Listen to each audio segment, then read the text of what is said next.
Good morning, John. This is an ice cube.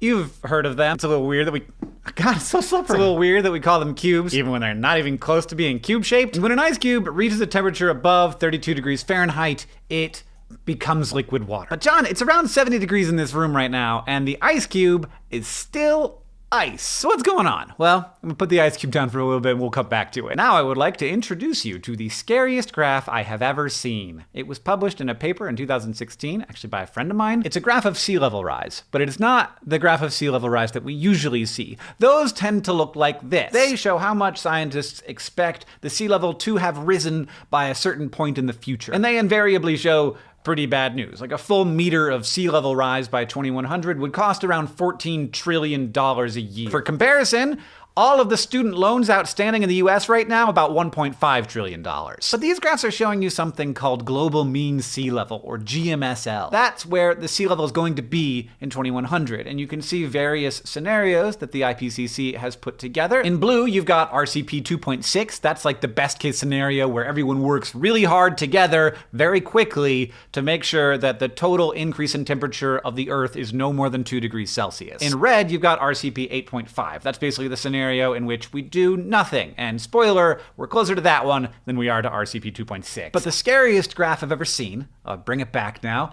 it's got a surprise for us. GMSL is the tiny little insignificant blip on the bottom in gray. That's global mean sea level. These big things, that's what they're calling SLRC, or sea level rise commitment. This is not a graph of where the sea level is going to be. It's a graph of what sea level rise we will have signed up for. Because John, my ice cube is still over here being an ice cube. It's been 70 degrees in here the whole time, but still ice. Sea level doesn't automatically zip to wherever it would be for any given global temperature. It takes time for ice to melt. It takes time for heat to move around. It takes forever. Except not forever. If we follow our worst case scenario to 2100, we will have that 1 meter sea level rise, but we will have signed up for 6 meters of sea level rise. Even today, with the temperature increase that we've already seen, we, in the long term, have already signed up for more than 1 meter of sea level rise. Now, admittedly, this is long-term thinking, and no model is perfect. If we paused CO2 releases right now, it would be hundreds of years before we saw that full sea level rise. But we would see it. We would even see rise over 1 meter if we started to decrease the amount of CO2 in the atmosphere.